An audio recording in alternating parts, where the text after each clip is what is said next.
Exercise 6.1, question number 6. Find arc length and area of a sector.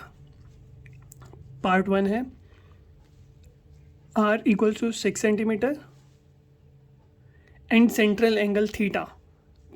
Theta is equal to pi by 3 radians. अब पहले देख लेते हैं basically arc length होती क्या है. तो अगर मैं एक सर्कल ले लूँ तो इसके जो बीच वाला पोर्शन होगा उसको बोलेंगे ये है सेंटर. सेंटर से बाउंड्री के डिस्टेंस को हम लोग बोलते हैं ये है रेडियस.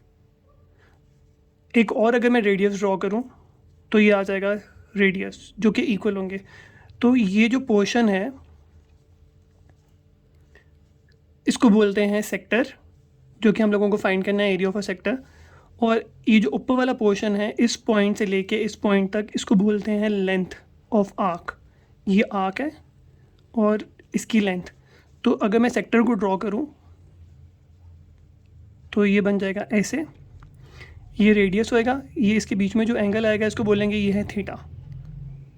तो मुझे क्या फाइंड करना है? मुझे फाइंड करना है arc length and area of a sector. तो the area bounded by 2 radii and an arc is called sector. तो इसके बीच में जो पोर्शन होगा इसको बोलेंगे एरिया ऑफ अ सेक्टर. तो फर्स्ट पार्ट मुझे क्या फाइंड करना है? Arc length. तो आर्क लेंथ के लिए मैं फॉर्मूला देख लेता हूँ. लेंथ एल से रिप्रेजेंट करेंगे. आर्क लेंथ के लिए फॉर्मूला होगा L equals to R theta. Theta कैसे पढ़ते हैं? टा. इसको बोलते हैं थीटा. ये होता है angle. L stands for length, R stands for radius, theta stands for angle. तो मुझे गिवन है उसने आर और थीटा दिया है, मुझे फाइंड करना है लेंथ. तो लेंथ मुझे फाइंड करनी है. तो फॉर्मूला क्या आ जाएगा? L equals to R theta. क्या करेंगे? फॉर्म वैल्यू सब्स्टिट्यूट कर लेंगे. बन जाएगा L equals to R. R की वैल्यू क्या है? 6 सेंटीमीटर. थीटा की वैल्यू क्या है? Pi over 3 radian. L equals to 3 1 3, 3 2 6. तो मेरे पास जो वैल्यू बनेगी वो क्या बनेगी? 2 पाई. तो मेरे पास यहाँ पे आ जाएगा 2 पाई. मैं क्या करूँगा? कैलकुलेटर में सब्स्टिट्यूट करूँगा 2 और पाई. पाई कैसे आएगा?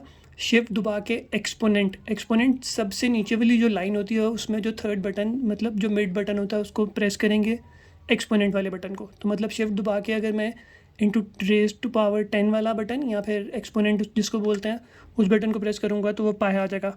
अगर मुझे उसकी नहीं समझ आती है तो मैं पाई की वैल्यू सब्स्टिट्यूट कर लूँगा. पाई की वैल्यू क्या होती है? 3.142. तो मुझे 2 पाई का आंसर आ जाएगा.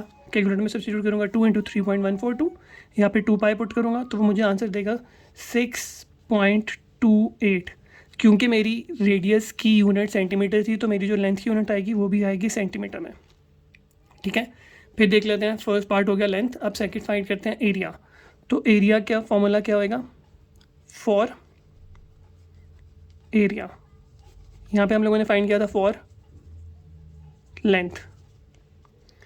तो एरिया का फॉर्मूला होता है 1/2 आर स्क्वायर थीटा. फॉर्मूला लिख लेते हैं. A equal to 1/2 R square theta. इन दोनों फार्मूलाज को प्रिपेयर कर लेंगे. लेंथ के लिए ये फार्मूला यूज़ करेंगे, एरिया के लिए ये वाला फार्मूला.